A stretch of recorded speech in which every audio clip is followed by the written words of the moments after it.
this is like a nice little family reunion. Amen. It's Amen. really good to see you both, Jordan and Dr. John Paul from the Black Fat Femme Podcast. How are y'all doing Yes. right now? Since you're on the Now podcast, how are you both doing right now? Well, How are you, Joho? how am I? You How am go I first. now? Yes. How am I now? I am. I'm here. I'm queer. No, I would say I'm doing really good. I feel like it's been a really interesting week work wise, but I'm feeling really good. I'm so thrilled to be here. Like I'm listening to the Now podcast since it came out. I was listening this morning, and so I just really like. It means a lot. That means a lot that you're having us on with you today, and it makes me Yes. feel really affirmed. It's feel really good and really affirmed. So now I'm doing great. Thank you. Yes. Yes. Amazing. Well, welcome. And Dr. John Paul. Yeah, kind of in the same vein, I am also very much so I know you way before, Yes. we go We go back, way back. Yes. we go way back. I mean, well, we're almost 10 years deep now. And so it's really cool, kind of, I wouldn't even say full circle. I think it's really cool to see you, to see for you to have the platform I feel you deserve, and to be doing it on your own terms. And it's really, I will say, like, how am I feeling? I also feel very validated in a lot of ways, Wow. because I feel like we all are in our own rights, kind of telling the media, basically we're giving the media the finger and basically saying the ways that you want us to show up is not how we want to show up, and we're going to show up the way we want. And so it's just really cool to be in a place, in a space where I feel like the people who what did they say? The girls that get it. The girls don't. And the ones that don't, girl. I'm sorry. That's what it feels. It feels good to be in that space, to be like the girls that get it. Yes, And so it's really, as you know, like, we've traversed these streets, and as I've come up and seen you out there doing your thing, because one thing I love about both of you, is that the girls are credentialed. I mean, they're not just yip yapping and John's scribble credential. scrabbling. No, both you of y'all. too, girl. Thanks. Girl, you're right too. I mean, Thank I wouldn't you. have. Thank you. I would have You're right, never you're right. asked you to be a part of this journey if I didn't feel like you had the range. And I think that's the thing that's really cool, is to be in a space with people who, not only get it, but have the range. There are a lot of, like you said, Angelica, there are a lot of girls who just jump on the mic and gab, but also they're not doing the work. They have not done the work. They're not wanting to do the work. And so, because that's a big part of it, is wanting to do the work. Because here's the situation. I love to watch a transition happen right before my eyes. Right. Especially as somebody that just gets it, in the sense of, like, listen, our audience has built very organically in a way where it's like, listen, I've grown, and so I'm not demanding certain things, out the gate, as I create my things or whatnot. Now listen, I have a lot of experience doing a lot of different things. Right. You've seen through watching this podcast, I've even talked about growing in the interview skills and being able to talk to folks and not like jumping over them in conversation and whatnot. And then I also recently sort of came to terms with my ADHD diagnosis and have been really going down that, baby, when I tell you I haven't been affirmed in a way that makes a girl feel good. Like, what's it, Stephanie Mills? Is that Stephanie Mills? I feel good all over. Is that? I feel good. Yes. Yes. But I feel good about it. And so, because also it calls out those things of like how my brain works and wants to, when I'm in conversation, and wants to do that sometimes. So now that I'm managing it, it's even better. But just like seeing folks who, may not recognize the work that they need to do to get from point A to point B, and are not maybe willing to take that work or do that work or take the feedback. How was it for you, like, first launching Black Fat Femme? I know you guys have been on for how long now? Yeah, we're getting ready to go in year 3. Yeah, we're getting ready to go into year 3. So so you girls, wait, what's they call that, freshman, sophomore, junior? You girls are juniors. Yes, our junior years all. Oh, and wait, and for the people who are listening, right now, because I know both of them, I have been using girl as a gender neutral term. Amen. Amen. Everybody's girl to me. I don't care. Girl, everybody's girl. gender neutral. Everybody girl. to me, yes. So girl, you fine. girl. Everybody's girl. Yes. Mm-hmm. So just to give that disclaimer. Yes, everybody's girl. Mm-hmm. Oh, wait, this freaking gnat or something in here. I'm like, okay, yeah. I'm a Buddhist. I don't want to kill you, but I will kill you. yeah. I'm trying to let it live. Yeah. I'm trying to let it live. Listen, I respect the noble truth is suffering, so that gnat has to suffer. I'm sorry. Like, that's just how it'll go. Like, that's the noble truth, boo. Listen. Noble truth. So talk to me about Living. some of the because this podcast, we really focused in on the opportunity. And because no opportunity wasted. Right. What I really try to reflect for folks is that with opportunity, baby, comes challenge. Amen. You don't get the opportunity without the challenge of stepping up to that opportunity. Correct. That's very what has the challenges of this opportunity of you developing this platform over 3 years in a space that sometimes intersectionally, when you're talking about Black, Fat, and Femme, you're talking about voices that have been traditionally pushed down and overlooked, Correct. So what were some of the challenges developing a podcast centering at those intersections? I think so. I'll kind of start because again the vision really did start with me, and Jordan, I'll say, has really been the one that has been kind of in the garden with me. Obviously I brought the seeds and I brought the stuff, and then Joho is the girl that helped me kind of plant it and start seeing it grow. That's how I look at it, right? It's a garden for both of us. And what I will say is, when I initially brought the fertilizer and the seeds to Joho and said, girl, this is the opportunity we got, right? It did become this game of, do we do what everyone else is doing, or do we stay true to the thing we want to do? And I think that's been part of the 3 years for us, right? I will say that I feel very strongly in the idea that me and Joho have found our we found our footing. We found the movement of the show. The show is very organic in the sense of it's two. We need to say friends now. I would say best friends. There are two best friends who, when I met Joho years ago, it was in a working capacity, and then we developed a friendship outside of that, and now it's really a sisterhood. And when I say sisterhood, it's Joho will come to me about things. I can go to Joho about anything. I'll even say Joho was one of the first people who got eyes on my book. It's very much that close. That closeness that we have is I trust Joho a lot more than I think anyone else in my inner circle now. And so what I say that when I say all of that is that I had to trust that Joho got my vision when I brought it to them. I think that was the biggest thing, is finding someone who is really on the ride with you, and not just about being on your coattail, but really in the trenches with you, right?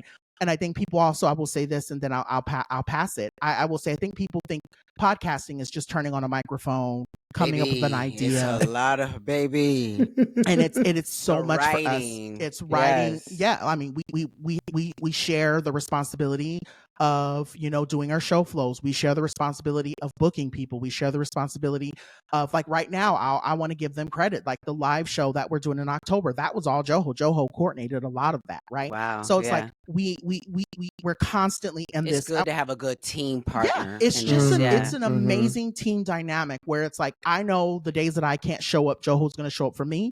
And I have had days where Joho has literally said, girl, I can't do it. Do you got it? And I'm like, yeah, boo, I got you. And so it's just very much, it's really, it's almost like a marriage, it's very much in the sense of. So can I call you Joho too? Or is that a family name? I don't, because I just heard Joho. I don't know if I call you Jordan or Joho. Yes, girl, please. We friends. You can call me Joho for sure. Yes, please. So Joho, what attracted you to the whole vision of the Black Fat Femme project? So as John said, we had met in a working capacity before, and I already knew, you meet John and you're already like, I'm enamored. This person's gonna be big in my life.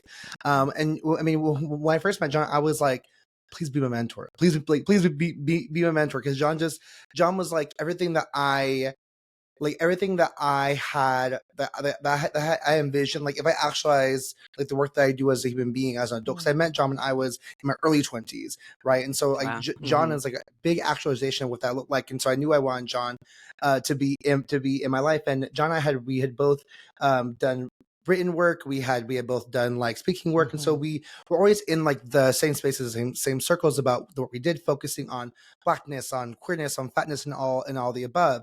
And so I think 2021, John reached out to me because they were working on the podcast with iHeart, and John just said, "Hey girl, I'm doing the show. I don't know where it may go, but I want you on it. Let me know what you think." And like it was an easy thought. Like I was like, "Girl, you asked me to be on a show on a national network, girl. I'm there. Like, but say less, please. I'm in." And we sat and talked like what the show be about. John, John knew that they want to talk about blackness and fatness and feminists. We were thinking about what the name would be, and we were like, "Ooh, like Black Fat Femme," and we're like, "Oh, BFF, like what a cute way to be like BFF, Black Fat Femme, where we are your BFFs in the hood and stuff." And so it just came so organically and easy. I think what attracted me to it really was that very seldom do you see shows or teams with people. Like a lot of people feel like if you have big personalities, then it becomes a challenge to work together. You have big personalities that they exist in conflict, but like we exist in like harmony. I feel like we thrive so well together, and we John and I have big personalities, like individual as people, and coming together. I think people may expect that to be like our downfall, but it's actually what makes us thrive together. Well, let me tell you, there if you can find the right. Because for me, like friendships, when it comes to me to like good friendships, I can't be with a weak. I just listen because I'm listen. And because podcast is not for the weak either. Like, I'm so strong with who I am, what I do, how I bring it. Correct. I'm telling you, there's just been folks. There's folks who I don't even. I just always kind of bring this up. There's just folks who I don't even like speak to anymore. But just because they're not around anymore in the circles or whatnot. But like. The thing I miss most about them, is how direct we were with each other, like just match made. So I never had to worry about that I offended somebody and they didn't tell me or something like that. She not that I would be doing that, but she would actually get me more about my politics and being more around respectability and all these other things or whatever. And mind you, I didn't even think I was really given that all the time. You know what I'm saying? Yes, I pulled my Michelle Obama out of my bag. And now it's a little bit of Beyonce, Kelly Rowland point, with the blonde going on. But like, so I'm pulling a little bit something different. But like, I'm still just like you were just saying, people who can match your politic and match who you are. Yeah, absolutely. So it's really good because. How do you keep each other?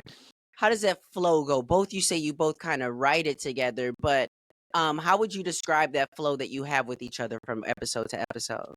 Ooh, okay. I would love to take a bite first. So I think, one, it depends on if it's a solo show or if it's a guest. We have guests on the show every other episode typically, and as Sean shared, we take responsibility in terms of who do we try to book and who might we know.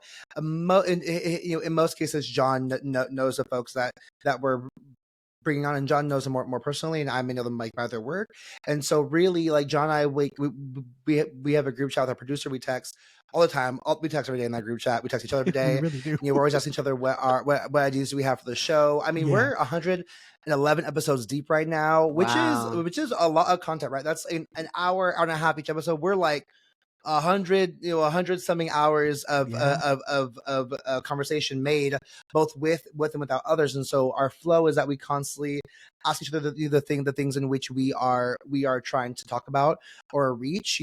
Each person has a really unique perspective that we can pull out. Also for ourselves, we know that there are experiences that we go through as Black Fat Femmes, but also how do we keep it current, right? How we keep it like positioned to now. So what do we see in our world in terms of politics, in terms of culture aspects, in terms of like global news and wars? How do we talk about this through a lens of being BFFs? I think this also between John and I, we have like you made a comment about like your friend came at you a little bit for respectability politics. I feel like with John and I, like we don't like we can say anything to each other. Like we sometimes I'm like, girl, let me, like, what I'm about to say is not gonna be PC. Let me just like rough draft it real quick. Right. Let me Absolutely. just get it out there real quick so I can just say it, and then and then we can figure out how to say it better. You know, and like we have all the space for that. There's no judgment, like because sometimes, like, to be someone who's mindful, right, like it takes a lot of work, and so there are some times where you're like, girl, I just need like a person in a space to just like be messy, be a human, be messy for a moment with. And so and so, like, you know, when we're messy, we have our moment, and then we say, okay, girl, let's pick it up and get this shit done. I mean, I think it works really well for us. Yeah. To your question, Angelica, I would also say too, I think there's a level of, and I think that's what also makes the show so organic is that there's no, I don't even say we don't have a competition. There's no competition clause in our friendship and in our relationship, right? And so it's not me trying, like, initially when I pitched this to Jordan, it was never, and I've said this, and I will literally until iHeart says, okay, I'm pulling the plug, I will never say it's my show, because it's not my show. Right. I have said since day one, it's our show. And when I say our show, what I mean by that is your thoughts and your opinions and your feelings matter just as much. I don't care that I'm the person that pitched it and landed it to iHeart and to Toyota. Fantastic, right? I'm the conduit who was able to help that happen. But I always say Black Fat Femme is not my show. It is our show. And so absolutely. Yeah, I mean, it takes a team. And you know, when I've even learned to do that myself. Like, listen, there's a lot that I have done. Yeah. And am doing and continue to do for me to say this is my damn show. Right. But there is an acknowledgement when I say you know, there's a lot of times when I even just, again, consciously remind myself to say our, because I'm not doing it by myself. I have people that are helping me, you know, and as small as that team might be, it is more than me that is doing that. Right. Talk to me about, you know, in this current space right now, being black, fat, or femme, or all of the above. Yeah.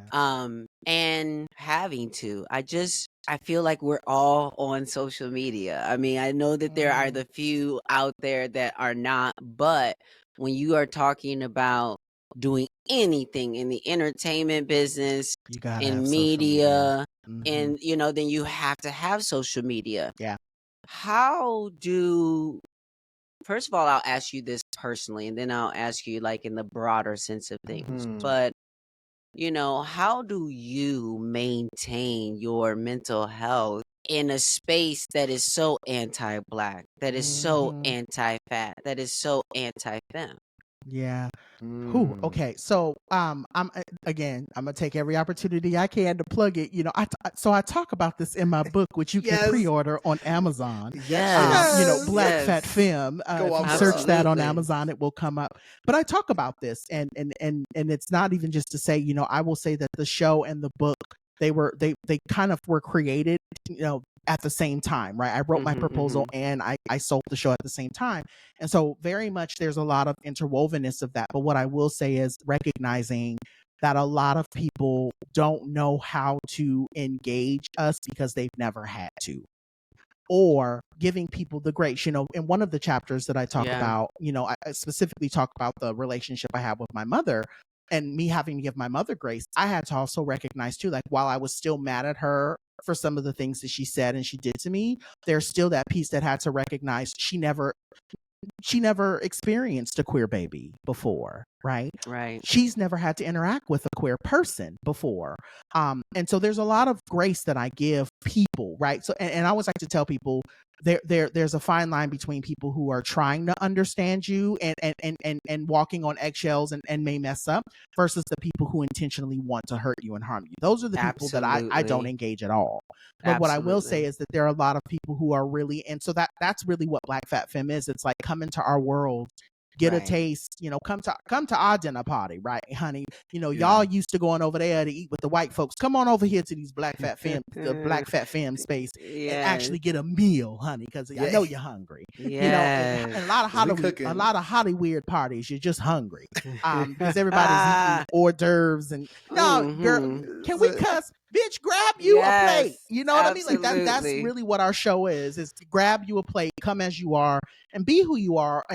And so, like I said, I think there's a lot of, like, even last week's episode, I'm gonna be transparent. If you listen Yeah, to our last episode, yeah. me and Joho, it was a good text chain of Whew. us going back and forth about, do we let this show out the gate, or is this a show that we need to put behind the Patreon wall? Because there's a lot of there's just so much that can happen, right, with you putting yourself out there. Of And so I say course. all of that to say, I think there's a lot of me saying, like, I think empathy is really, one thing I will say, and it could be related, may not.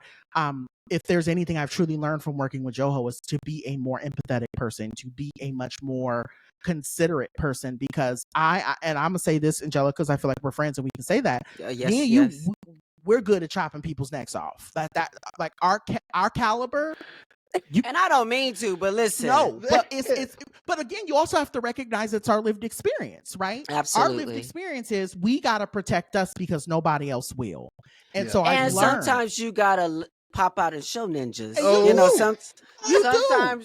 sometimes you do Listen. gotta pop out and show ninjas. Yeah, and Yeah. you do. And so I say that to say, Yeah. like, I've recognized that there are moments where people have said things, there are people who post things, there are people who try to come for us or say terrible things about the Oh, work absolutely. we're doing. Yeah. And I just go, that ain't got nothing to do with us. That has Right. everything to do with the work Right. they need to do over there. Absolutely. But all that to be said, I think, my biggest thing is just handling it with a lot of empathy, a lot of prayer, and a lot of cookies. How do you Very. handle it, Joho? Well, Angelica, I want to say I wish I could take a page from your book, because I really was really inspired by the way in which you let people know, hey, I love you, I'm going to unfollow you, I actually don't need this energy type of my life, right? Like, I really appreciate that. And I know probably people saw it and was like, that is really like Some people were very big thing to do. It was some people. I got a lot of love. And because people, I think a lot of people. I got so many messages from people that were saying, I need to unfollow some people that I'm just not exactly. that I'm following just for no reason, or that and I'm just following out obligation, or this, that, and the third. And I really had to, because when you are quote unquote a celebrity, and you end up following a lot of people and making these things, and even meeting fans sometimes, and fans are like, oh, you follow me, and it's like, sure, but I don't know necessarily why I'm following you. I don't know, that sort of situation. But what I realized is that, and we can unpack this as well, is that in celebrity culture, I feel like this is an opportunity, as so many things are in and of themselves that we find challenging. And so, like, celebrity culture is, I think, has been a time for us to reflect on who and what we celebrate, and why we celebrate them. And what I've realized is that, being a Black trans woman, I am typically of an identity that is not celebrated. Yeah, that's real. And so I've tried to use my celebrity as much as possible to kind of like share that vibe with the rest of the community, share the love with the rest of the community, make people feel what they feel for Candy, what they feel for everyday trans people in their own communities. Yeah. But what I found through my experience of becoming famous is that people saw my celebrity as a currency. And one that they could use to get to the next big thing. Yep. And so, and they didn't, many times there are people who didn't even value me or didn't even care about what I was doing. I was just famous. It's like being outside, walking past somewhere and somebody's taking a picture with me, and somebody else who does it is watching that happen, and watching that person be a fan, sees that I'm famous, and all of a sudden now wants to take a picture. Only they don't know who I am, what show I was on. They don't watch none, but they was like, oh my God, you're famous. Let me take a picture with you. So when I realized that that was kind of the vibe of things, and that people that I thought, because I was in people's comments, when people release songs, I'm blasting from my car and doing reels, or I'm in the comments of all, I was just doing so much. Yeah. And then when I realized I wasn't getting that same, energy back, what it came down to was like, okay, cool. No, wait, this is totally cool. Follow the celebrity profile if you want to. Totally get it. But I'm going to pull back on all those things right here and really do it in a way where, like, right now I can say, and I'll just say in this space, that the people that I am following right now is a strategic situation right now, because I'm dropping some seeds and hints about some things that I'm working on. Okay. So that's why that is, that is right now. But, I have Miss Ross Inc., I have Miss Ross Music, I have this podcast. Between those 3 accounts and Instagram accounts, on the podcast, we talking about all kind of things, from the funny to the serious to, things that people need to know about that they don't know about yet, or whatever the case is. The music is music, and not just in a way of me feeling like I'm Deborah Cox and Whitney Houston and living in my own world, but I'm coming from a place of being an independent musician, making my own things happen from my own studio. And so I have community with other musicians and folks like that. And with Miss Ross Inc., it's the same thing with business and, various things. And so on those platforms, because they're not in the same realm as my celebrity profile, I'm able to actually see people that I follow and that follow me and engage. It actually shows me a different experience than what I get on my celebrity profile. So what I end up doing is whatever I do get to see on those profiles, I then send it to my celebrity profile in my DM so that I can share and still use my platform to promote the people that I'm still.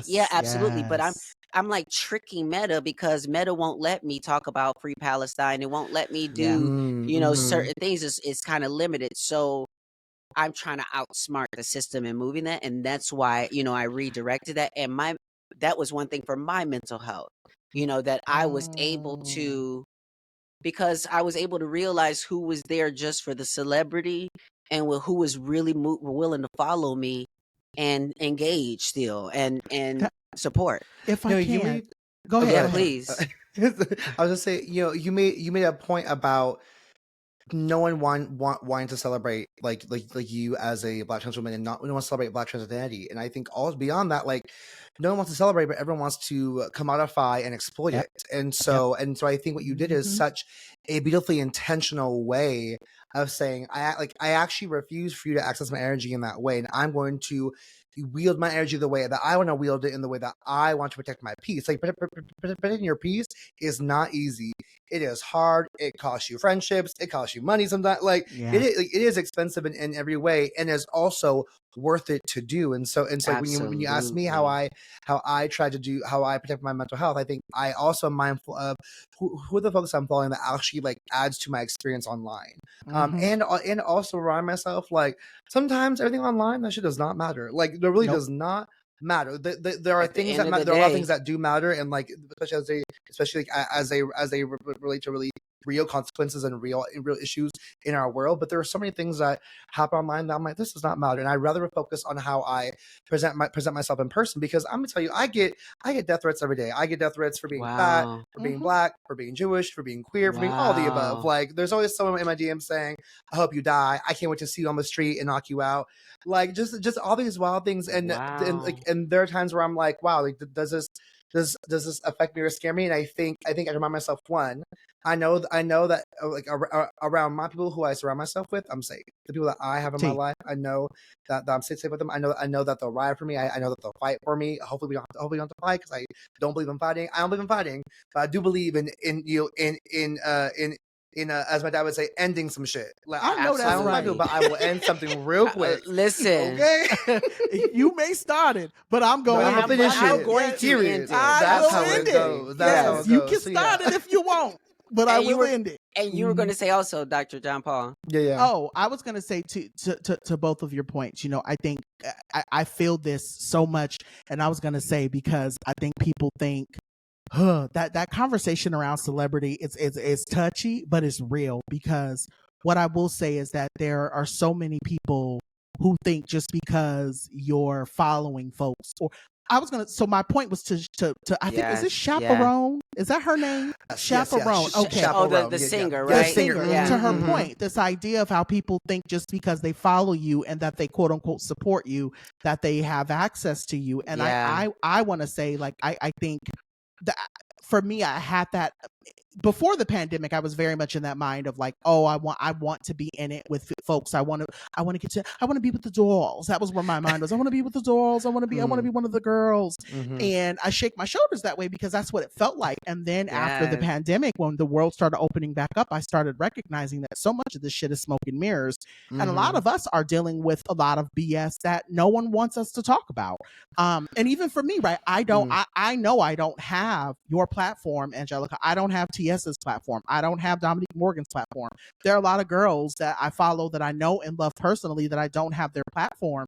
But a friend of mine, I'll leave them nameless, but like something happened with a recent friend of mine who is in the industry and is very famous right now and has a book coming out and has a show coming out and has a very, very popular podcast. And, you know, I had texted her about something randomly yesterday and she called me in tears, you know, talking about what situation she's currently in. And so that's the stuff, you know what I mean, that I think people remiss when they talk about celebrity.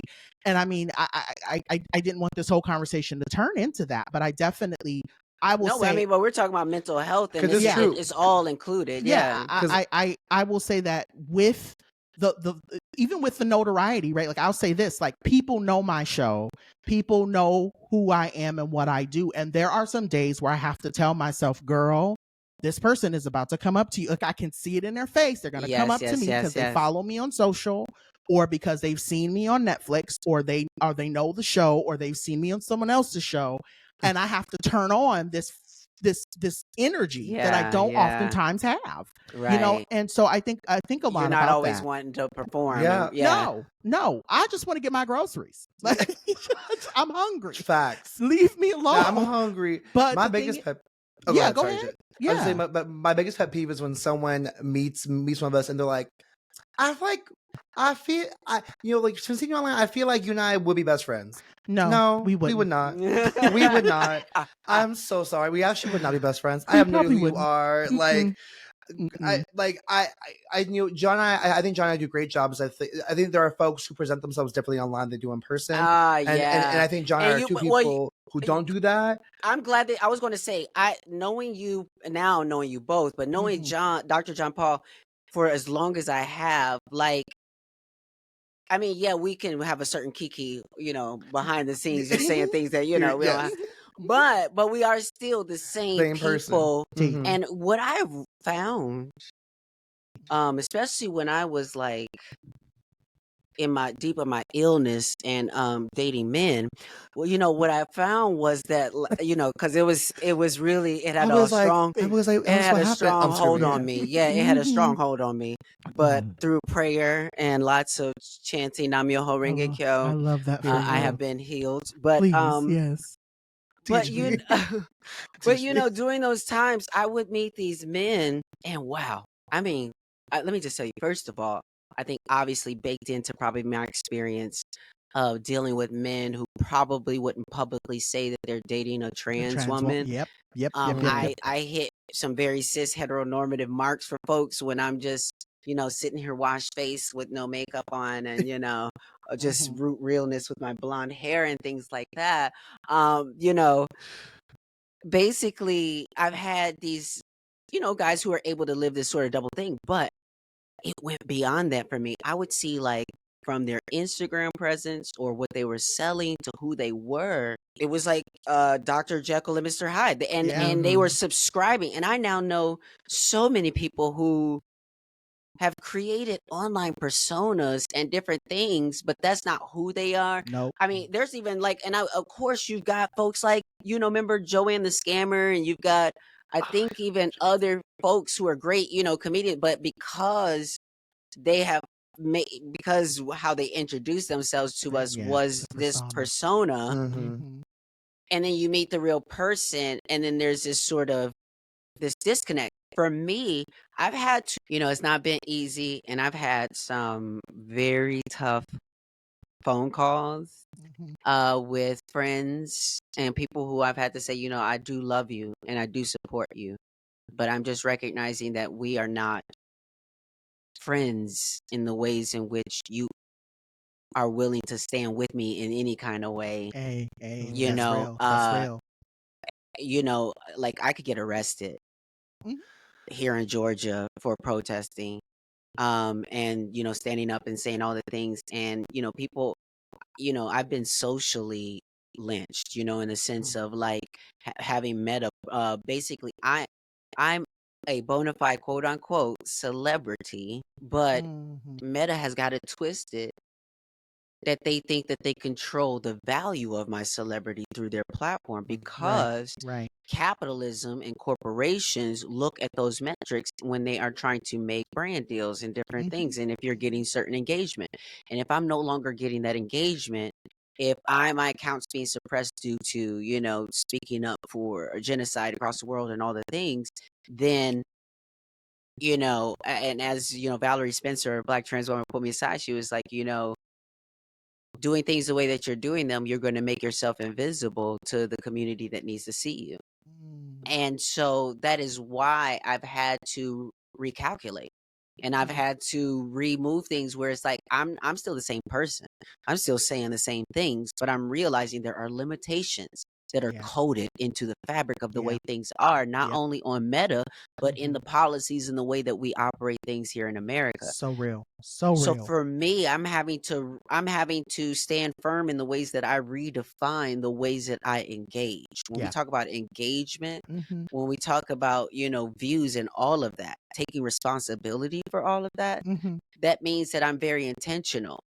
Yeah. That's why I'm having you both into this space, because I'm very intentional about the voices that I want to uplift Same. and the platforms that I want to share, because this ain't just a one-off here.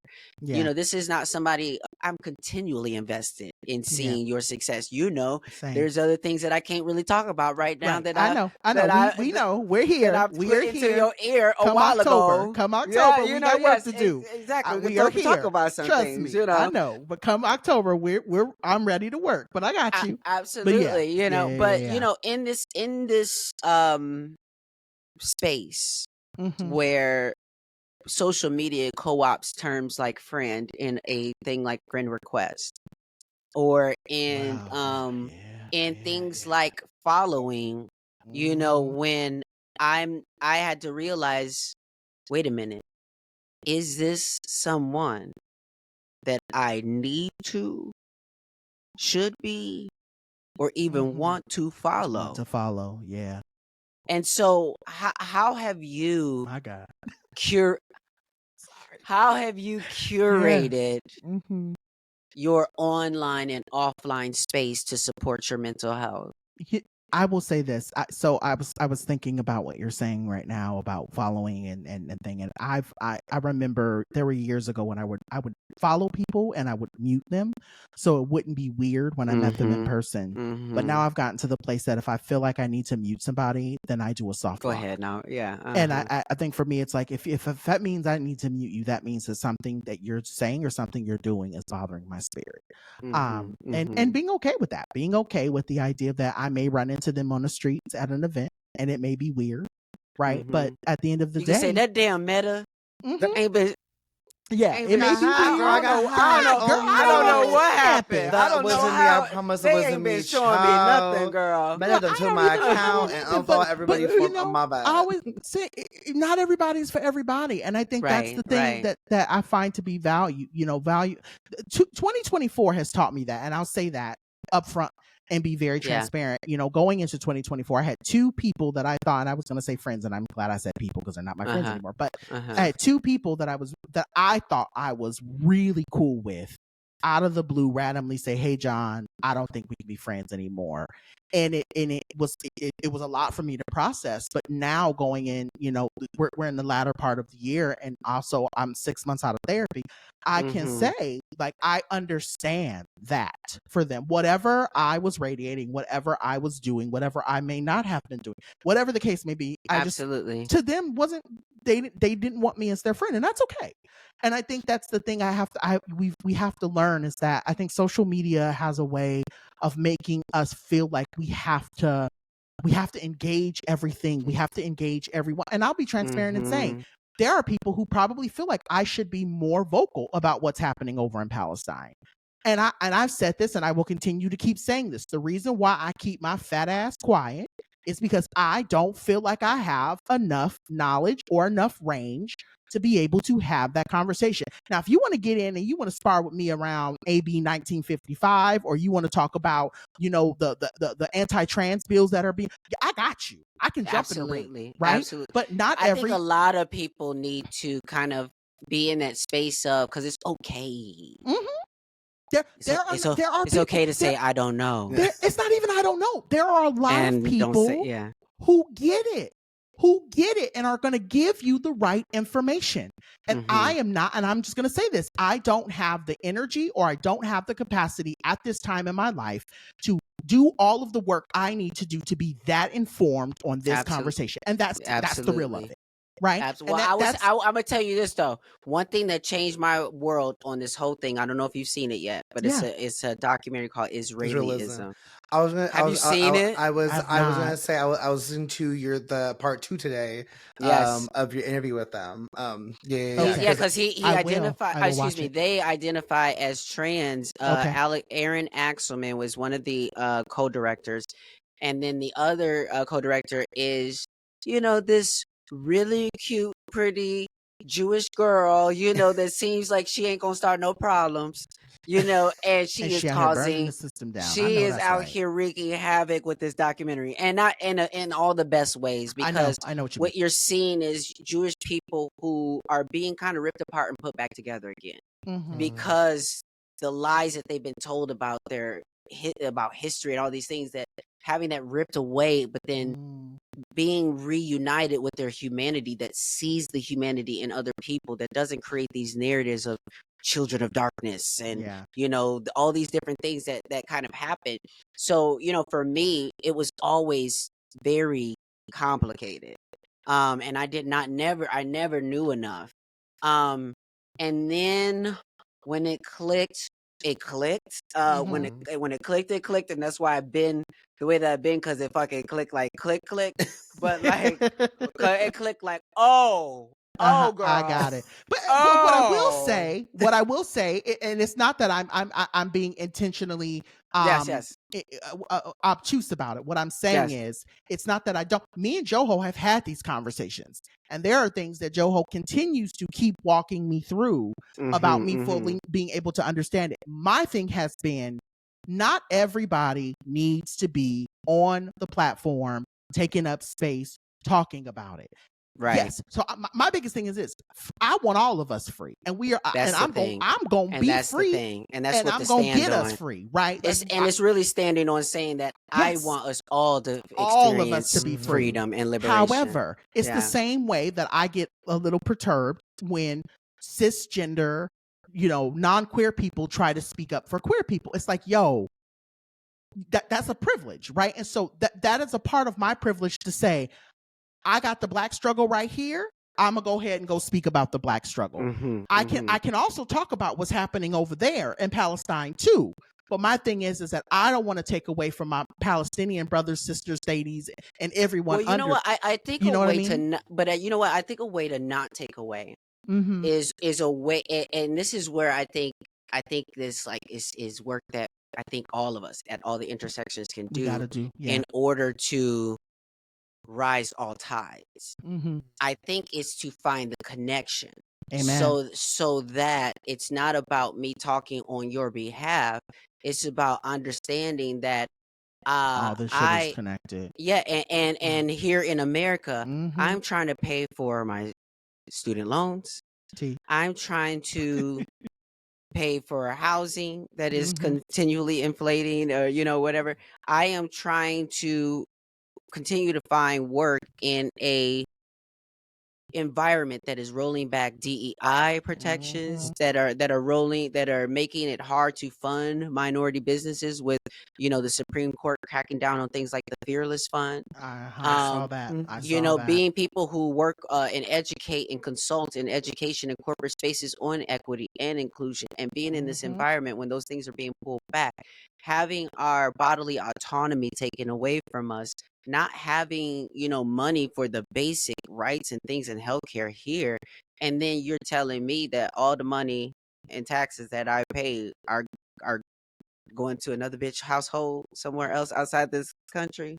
Like it's like I was With telling people, I was like, arm, it literally ammunition, is like arms. being in a relationship with a husband who keeps telling you, I ain't got the money for the mortgage or for the kids' college tuition or for groceries, but is sending another bitch overseas a bunch of money because she's showing him her her titties Gucci. on us. Yes, On exactly. Zoom. On Zoom. Exactly. Oh, yes.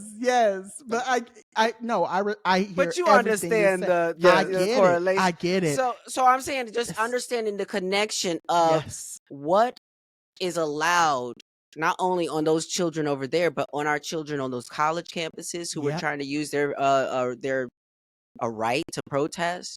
Which again is being taken away in a couple states here in the I United saw States. that. Yep. You have cop cities being built and who are being trained by the IDF. So some of the toxic chemicals that we've seen introduced lately into some of the protests and things like that are coming from those strategies. So it's just like finding the way, you can almost find a way to talk about those things without being a Without stepping.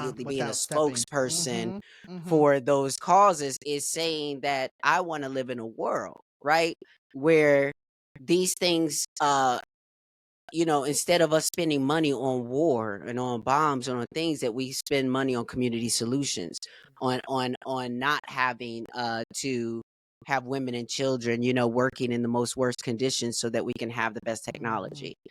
So it's, and here I be, on my things and on my things. But Joho, I think is very interesting. How have you, as sitting in the intersections that you've been sitting in, how have you been dealing, especially with your mental health, and also having a platform, but also finding your place in saying or not saying, and with your identity? Like, how have you been dealing in this space? Okay, so this is Angelica. You asked me a question that I've been thinking about for a long time. I mean, for a long, long time. Since October 7th, since before October 7th, because my work that I do 9 to 5 focuses on Jews of color, and so the work that I do focuses on helping resource and support Jews of color around the U.S. And so I mean, just to be more direct, since October 7th, and what's happening in Palestine, Gaza, it affects Jews of color way differently than it affects white Jewish folks, and also differently than it affects non-Jewish people of color as well too, because there is this intersection of Jews of color who some are anti-Zionist and some who are Zionists, and it's an interesting thing to work in that space and to be like, Wow. my work is actually to hold both of these folks here, because my work is to support them and resource them, and the work they do. The work that they do, also the work that we do in fund, focuses on Jews of color that supports Jews of color, and so it's been interesting for me to have to I have to actually decenter myself, which is also I think is a really important lesson, right? Like I actually have to decenter myself, because the way I articulate my lens of liberation in my job is saying, like, my job is for you to feel free to do whatever you want, no matter where I agree with it or not. It's to whatever you want, because that is what freedom looks like. I, as a Jewish person of color in this country, and then how I show up in my personal life is different. Right, absolutely. And I think also one thing I think about a lot is, and I think your question about how do I, what do I curate on my timeline and such. I think I once surround myself with people who carry, I surround myself with people or I follow people who really represent many different perspectives and fragments on liberation, on Zionism, on anti-Zionism. Right? I will most likely never follow like a racist Republican. Probably never follow that type of person. But but I think there are very real folks who do very real liberatory work in this way, and then don't do it in this way. And so to me, it's my duty to sit and understand them, because then when I show up at the protests, when I show up when community meetings between Jewish and Arab folks here in here in San Diego, I'm better able to talk about it. I'm better able to like to show up and be an actual advocate and accomplice in the work. I've really done away with the idea of allyship, and I've gone that from John. Like, allyship is no longer important to me, and so it comes to the idea of curating my online space. I don't want to curate space with allies. Like, allies are the people who will say, "I'll post a black square, I'll post a blue square, I'll share I'll share this little thing." The advocates are the ones who are say, I will hold your hand at the march. I'll march with you. But the accomplices are the ones who are saying, I will actually go in front of you at the protest, and I will take the bullet. I'll take the hit. Like, I'll get arrested. And and I think John made a point about my empathy. My empathy that I think that I bring in isn't. I don't always expect people to be accomplice. I understand that it is dangerous to do that. Not everybody has the capacity. Exactly. Right? Like, I know I put my life online just walking in my in my air sometimes, and I also know that, like, as a light-skinned black person and as a tall fat person, like, most likely no one's gonna fuck with me. No one's gonna try to attack me on the streets, because I'm a big tall dude who's also light skinned. So I know. So how can I wear my privilege in that way, right? So I know I'm willing to put my life online in some ways. I don't expect everyone to do that for me, but I do expect a level of advocacy, like, right, like, hold my hand, be with me there. And so I curate my time. I'm only having people who do that, and that's also how I manage my intersections. I think also to be queer at this time is interesting too, because there are so many queer folks, and there are so many queer Jewish folks. Like, there are so many queer Jewish folks as well who are also grappling, right? Who are grappling with Gaza, grappling with Israel themselves as well too. And I feel like the queer is the queer folks that are really also shaking the table the most. Yes. I think that I think for the longest time, whether it's been creating change or different, conferences that we've been over the past decade, I think a lot of queer people have been in this intersectional conversation for a while. And it's the queer Gen Z's on. It's the queer Gen Z folks. Like, these kids, and I want to be clear. Like, I think also, like, the queer millennials, queer Gen Xers, and queer elders are ones who have led the work, but the Gen Z folks are ones that have picked up these tools to fight, and they're shaking the table. They're saying fuck the table. They're building a new table.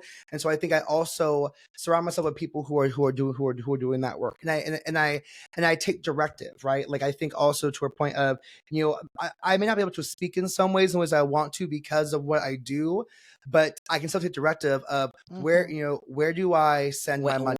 I'm also learning to, as a point of decentering myself, to take directives, right? So like, while I'm able to say the things I want to say, and because of what I do, I also know, like, let me know who to follow to where to send money to, where can I send resources to, how can I check in with people who are on the ground, right, who are actually experiencing this in Gaza, who are experiencing this in West Bank, who are experiencing this in Jerusalem. How do I check them and say, hey, how can I help you right now, like, as you are doing the work yourself? And that's been really, really special for me, because I know that's where I can find, like, my best lens of advocacy, and accomplishment is in doing that work. I love what you sort of the separation too that you talked about, like, decentering yourself and affirming that this is a free world. And in a free world that I believe in, you can believe and you can, do whatever you want with your life. And because, I saw some stuff recently too. I've been seeing some broken clocks on the internet. One of the broken clocks I refer to is Candace Owens.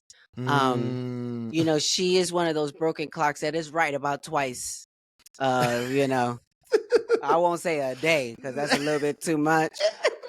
I would say annually she's right. She's annually, right annually. Every she's 3 to 4 months. Yes, absolutely. Annually. And so, because there, she would just sometimes, like, with the thing when Gaza or something like that, she would say something just about the children. Like, she would say something specific, about children shouldn't be bombed because of this and that. It was like a basic thing, and it's like, okay, so I'm here agreeing with Candace Owens. Okay, cool. But then I saw an interview that Candace Owens did with I think it was Ray J and Danielle.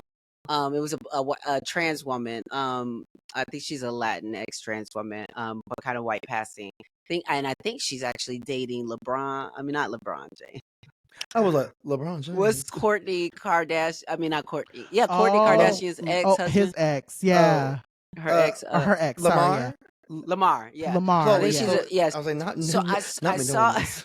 I saw an interview of Candace Owens interviewing Ray J and this trans woman talk about trans stuff and just really being quite disrespectful, obviously, as Candace Owens does. And is saying, well, I don't think it's disrespectful to say this and say that and say this and say that. And, I think that we should be careful with our words and what we say and do. However, I don't know where this lesson needs to be taught. I don't know if it needs to be taught in grade school. I don't know if it needs to be taught on a playground. I don't know if it needs to be taught just as an adult and you understand the responsibilities of being an adult and taking responsibility for your actions. But this is what I feel. You want to call trans women men? Baby, go right ahead. You want to call trans men women and this, that, and deranged and sick and, baby, go at it. Because what I think I needed folks who were laughing at some of Dave Chappelle's jokes to realize is that eventually you're going to look up and you're going to be surrounded by people that you don't want to be surrounded by, that you find out that you don't actually agree with all the bigotry and hatred and negativity and xenophobia and all the other things that people subscribe to.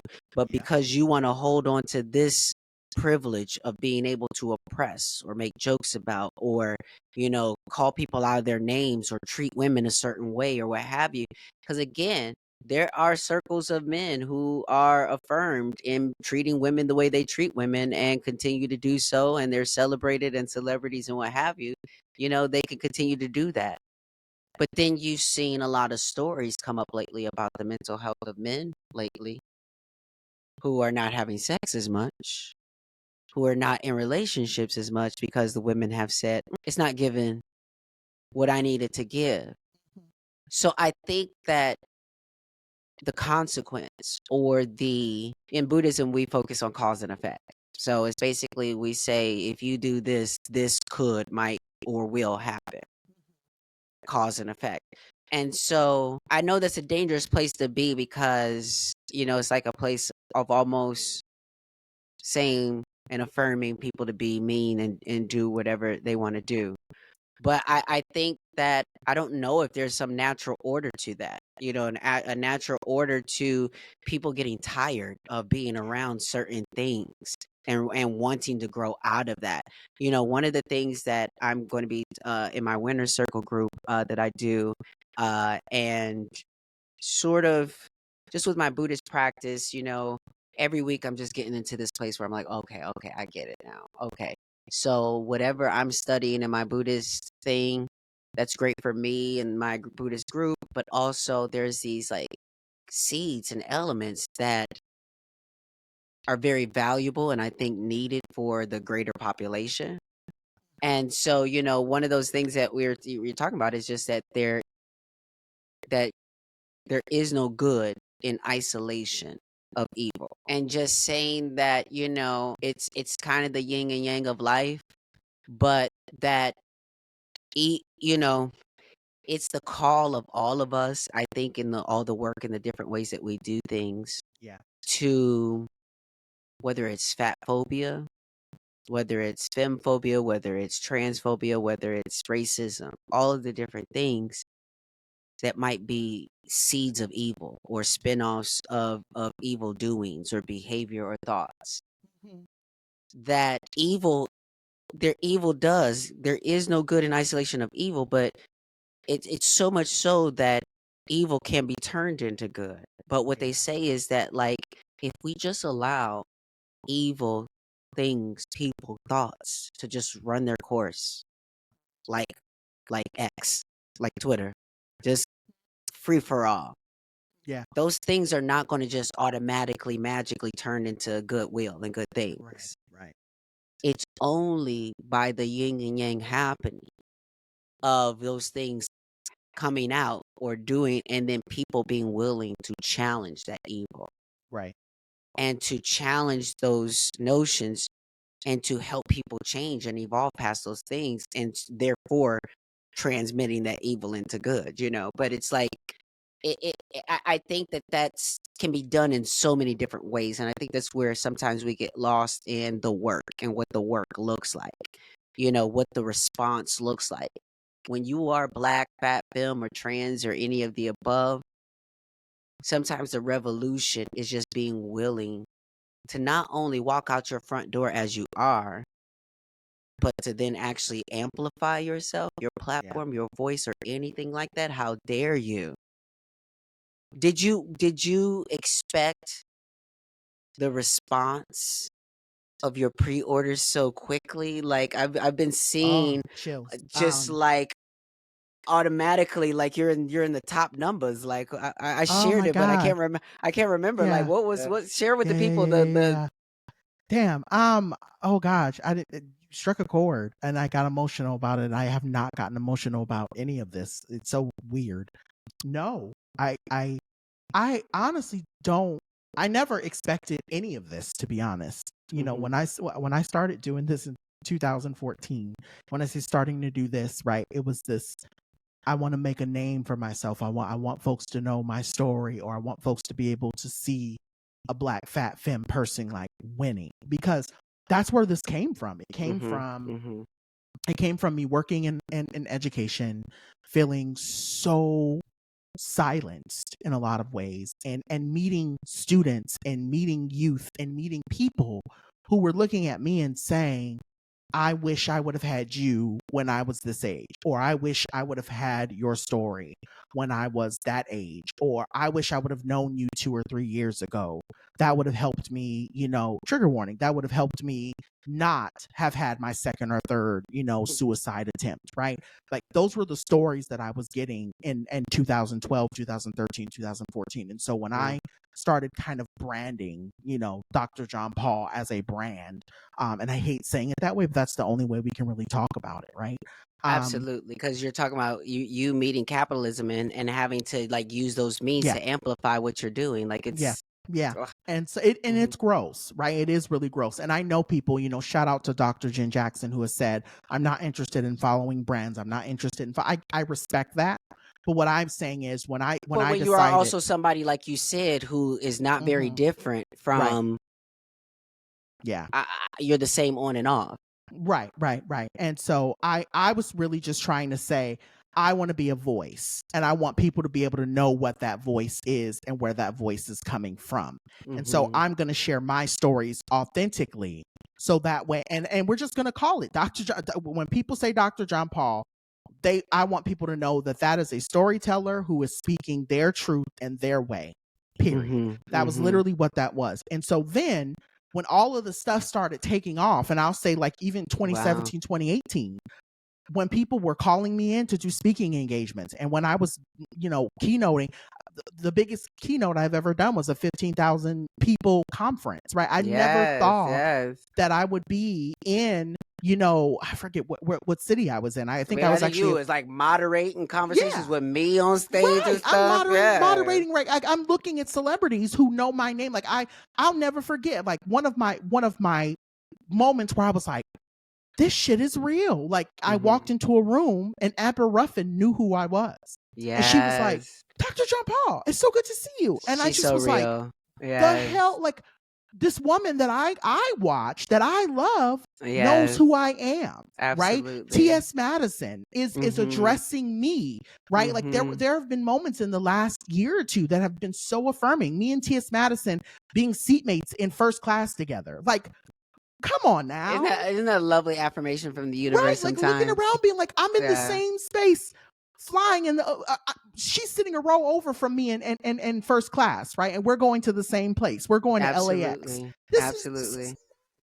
And so But it's little, I think it's like a reflection though too, because hmm I'm sure that I mean maybe she's gotten used to it by now, but I think that I've heard T.S. Madison many times talking the same way of yeah, like knowing that she comes from certain places and is saying, "Bitch, I'm sitting up here in first class with you too, Doctor yeah, John Paul. yeah. Love you, girl, but Yeah, yes, I'm and sitting here with and you the too. love Yes, is real. yes, She still yes. she texts me. We have conversations. We kiki when we're in spaces together, and so it's nice. But I say all of that to say, I think for me, when you asked did I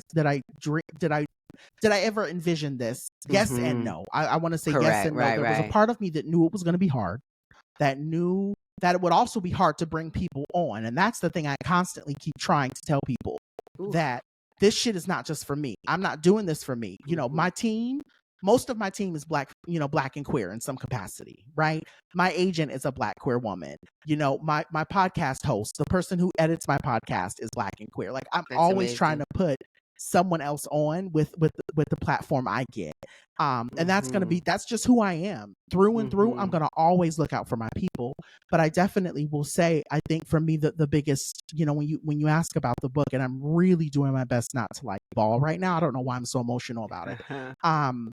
It is just, it's something that really, really, really, like, it's just affirming. That's really the only But word you've I done can. the work. Thank you. Like that's the other thing is like, as someone who, I've written my book. I have not published it or released it. And I think, I'm even going through it. And I had a situation with Audible, that It just comes. changed. Yeah. But yes, and I'm into the now stage of kind of like since I've had the time of refreshing it so that when it, now that I've it had some time since the first manuscript that I'm able to, re-up it and just doing that work, organizing, Yeah. editing, and obviously just writing the whole thing, but also just your studies, your lived experience, all the things and that's why it's having the response I think that it is Yeah. because so many people are seeing a book that has been needed, that has been missing in the market. Like Thank you. Yeah. you just don't see a lot of things like this hitting those intersections. Like even Yeah. when I see like folks like Feminista Jones, for instance, like she has her book, Love her. Reclaiming Our Spaces. And, Hmm. realizing when I read the book that I'm one of the people amongst bell hooks and whatever that she's Yeah. talking about and referencing, it's like you don't always have these folks and voices that are amplified who are speaking intersectionally like this. You Hmm. have folks who are preaching the cis, especially in black spaces. You have folks that are preaching cis heteronormativity.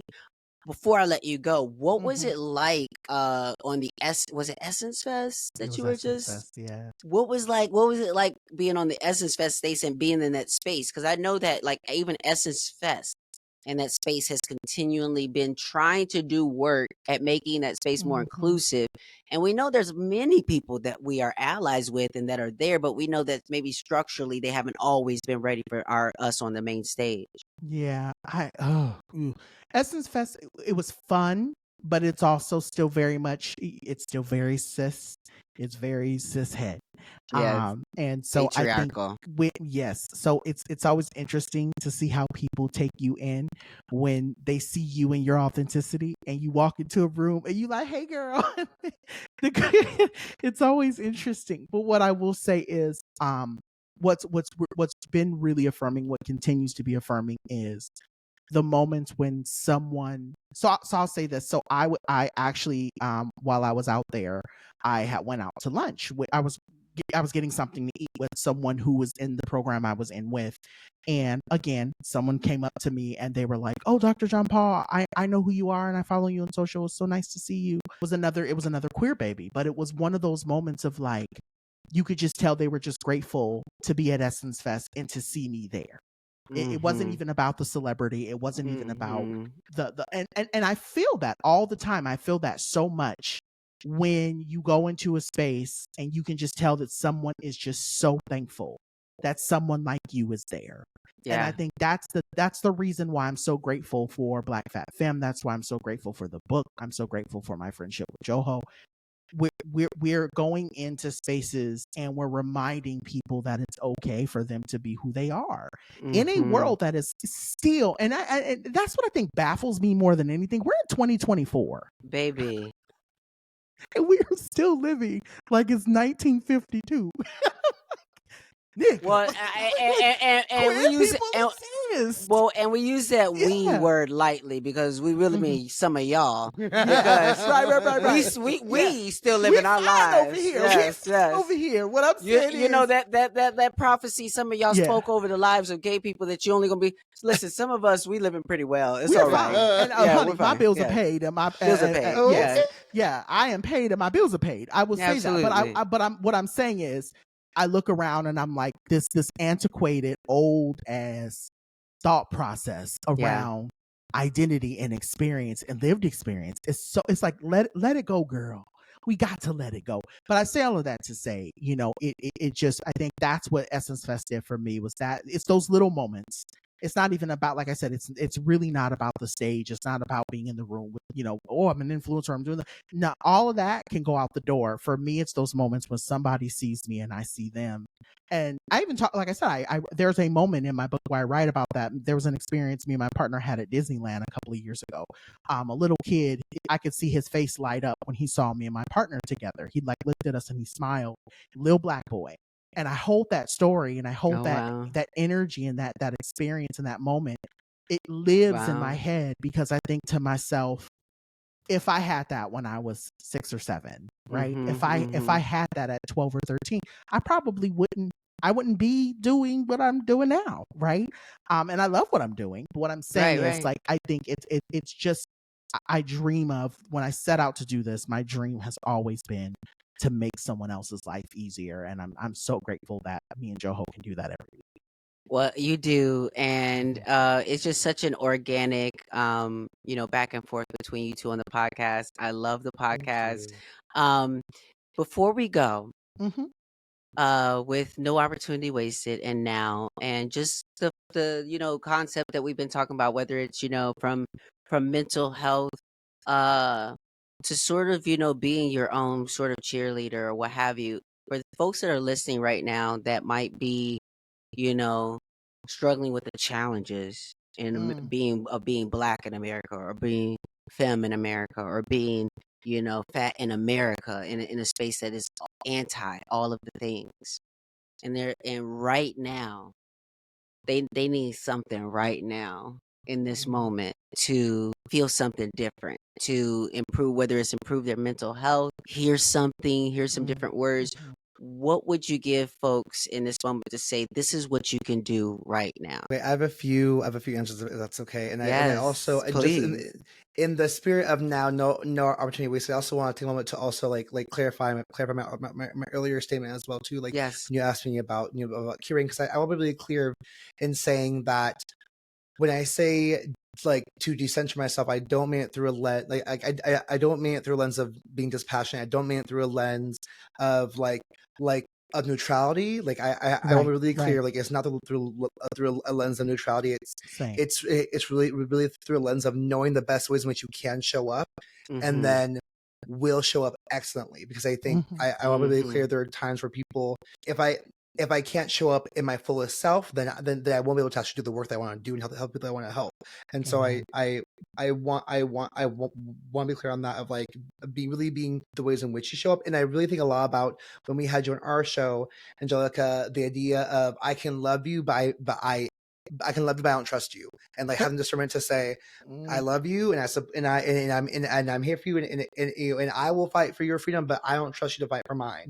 And having discernment of the ways in which I actually can find the people who fight with me for that. So I want to take a moment to say that. I think what comes for people, advice I could give. One thing I'm working on with my coach right now, I've been seeing this coach for work, is recognizing that we shrink ourselves to not be seen, but people already see us. People, as soon as we leave out, like I for me, as a BFF, as a Black Fat Femme, as a BFF who rocks nails, who wears heels sometimes, who's fluid in presentation, the world sees me the second I step out of my house. So Yes. if so, Mhm. so I actually should not be afraid of being seen because I'm meant to be seen. And so for for BFFs, for Black folks, fat folks, queer folks, and all the and those intersection of all in between, if you're worrying about being seen, if you're in a state that has policies that makes you feel safe to be seen, know that you're meant to be seen. And I mean, if you're anywhere you're meant to be seen, I want obviously for the folks who live in states where it's dangerous for that. Dangerous, yeah. Let's together find the ways in which you can be seen, because you are meant to be seen too. You're meant to be seen. You're meant to be held. You're meant to be protected. We are such incredible, beautiful, and divine people. I know we talk about that as well when you're on our show too. Like, we're all innately, as queer folks, as trans folks, divine people. We are like not just images of the divine, but we are pieces of the divine itself. And so we have an obligation to ourselves and to the higher power within us to make ourselves seen in every possible way. And no one can take that from you at all. Mm-hmm. Absolutely. My sister Yes. always, she does it every time. Yes. I'm so grateful. I love the fact that, because you're right, like you step, like, even myself, place my doggies. But I like what you said just about, when you step outside your house. There's so many times that, I mean, yes, okay, there's the fame thing, but also, like, there's just been many times I walk out my house and I'm trying to be incognito. I'm not trying. I'm not. I'm just a regular old Black person just following through here. Don't mind me, no. Don't pay me no mind. I don't know and listen, and I know, like, some, but the reality is that I was created, to be seen in a way, and I am Angelica Ross, and I finally have come to that understanding. But just what I mean by that is, like, imagine having the confidence every day to hold your head up high, to smile, to not hide behind sunglasses or whatever else, to not hide from the glare of people on the bus or at the bus stop or at the kitchen, at the counters, or whatever the case is. And I know a lot of trans people, a lot of queer people have to deal with the anxiety of how people are going to take them in, right? Like you had talked about before. But I think in this moment, I'll give this and before I pass it to you, Doctor, that I think maybe that's an opportunity, and it can be very, very challenging for everybody, but it is an opportunity to worry less about how people are going to take you in, to be as intentional as you can about influencing your environment with whatever special fragrance, light, energy, vibe that you have. Let that be undeniable. Let that be unmutable, in spite of the challenges, and again, I know everybody needs to stay safe as possible as you can out there, but I also know that with the challenge of being who we are comes this sort of courage, and it's a courage that I think even inspires the bully, inspires the person who's not showing up authentically to their lives every day. So our courage to overcome our challenges, I think, can be inspiring, just in itself, of just being ourselves. Dr. John Paul, what you got for the folks? I in the acknowledgments of my book, I allude to thanking Beyonce for the song Bigger, but I also wanted to say that I think the song we didn't give enough to is Be Alive. And I think if you really I'm really trying not to cry right now. Don't you do you. Like, it's weird because I had liked that song. And I felt the message in that song, but something just in the last couple of weeks, I revisited that song, and it is so powerful to me because it's like you just hear it. There's a message in that song that I don't think we were ready for, and I share that, knowing that a lot of people have a lot of problems with Beyonce, but I will say the one thing about that song for me is there are lyrics in that song where she's basically saying this is hustle personified. And Mm-hmm. it's like, I know what you've gone through, Angelica, to become Angelica Ross. Baby. I know what DoctorJonPaul went through to become DoctorJonPaul. I know I've known what Joho has gone through to become the co-host of the Black Fat Femme podcast, right? So it's like we all know each other's struggles. And oftentimes we think we're in it by ourselves, and we think that we're struggling, and the life is hard, and it is very hard. But there's this moment where you're gonna, like, if you and I'm having to tell myself this a lot, because like today has been a good day. I'm gonna just give it. I'm gonna say the last couple of days, the last couple of weeks actually have just been like, what is this? What's going on? I don't really understand, God. What is happening? And then today, just a whole bunch of like good stuff just kind of just started coming out, and I'm like, I'm doing it. You know, and that's the thing I want people to hear. It has nothing to do with just me. It's we're doing this, and what you might do to put yourself out there could and will inspire someone else to live. And so when I see, and I say this all the time, when I see TS win, I win. When I see Angelica win, I win. When I see Dominique win, I win. When I see a Black non-binary person win an award for something, I win, right? Because we're showing up in our authentic selves in a way, in a world, and in an industry. I'll say even in an industry, because all of this is entertainment. We're showing up in entertainment in ways that folks don't want us to show up, right? I can actively say I know for a fact there have been people who have told me, if you were more silent about white violence, if you were more silent about queer this or queer that, if you were more silent about that, then maybe you might get hired for a show, right? I've had people pull me to the side and say, yeah, you probably were passed over because you made that comment about a white exec, right? And now that I think about it, I'm looking around and I'm going, I'm still winning. Absolute, baby. Speaking my truth the way I want to. I don't want to be in a room. Let me tell you something.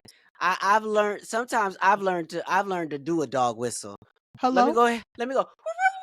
Yeah. I want the hit dog to holler. Holler, please. Please. I don't want to be. I do not want to be. After this year, and I'm the same way, Angelica, after this year, I'm looking around and I'm going, I don't want to be in any rooms with people who want me to silence, to dim my light, to dim myself down because they want to feel superior. And I think about, who was it? I could see her face, but I can't say her name because I'm not good with names. She's a writer, a very, very famous queer writer, but she said, if the only time that you feel tall is if I'm at my knees, then that's a problem. And I forget what her name is. But I think about that. Raquel Willis. No, it's she passed away a couple of years ago, and I can't think of her name. She had black and white hair, and I think they were in locks. What was her name? I want to speak her name, and I think she was queer too. I feel like I know who it is. You know who I'm talking about. But anyway, Toni Morrison. Toni Morrison. That's it. Toni Morrison. Thank you.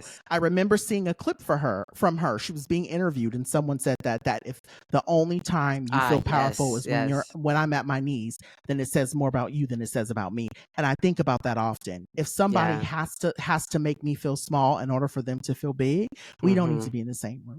We really don't. Yeah. And that's the message that I have now, is we've got to stop selling ourselves short and making ourselves small for other people to feel big. Listen, so yes, I think we're going to name this episode Unapologetically Black. I know that's right. Yes. With DoctorJonPaul and Joho.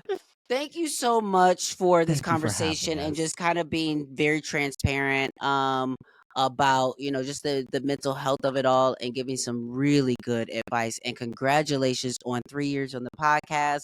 Congratulations on a already successful book. Yes. I'm going to go pre-order my copy. Y'all, if y'all have not pre-ordered your copy, get your copy right now. Black Fat Femme. Get your copy here. Absolutely. So before we go, what can the people expect in reading the book, Black Fat Femme? Yeah. So the like I said, tangent. Like I said, I wrote initially. I wrote the proposal and then sold it as a podcast first. So it was kind of working backwards. But it really is, it's a tie-in to a lot of what our show is about, right? This idea of what it's like to grow up in a world where you're constantly searching and you're trying to find yourself and you're really trying to understand yourself. But the cool part is that I'm telling it not only just through my lens, but I'm also telling my story through the lenses of famous people and famous Black, fat, and non-binary people. Yes. Oh, yes. That really shaped my life. So like tie it together for the girls. Yes. So I basically talk about the first time I heard someone in my family talk about Luther being queer and what that said to me. Yes. Right. The idea of how my family responded to Luther and what that told me about queerness. I talk about seeing Andre Leon Talley after I started thinking about suicide, and how seeing Andre really gave me this onus of, oh, I can be successful in entertainment one day.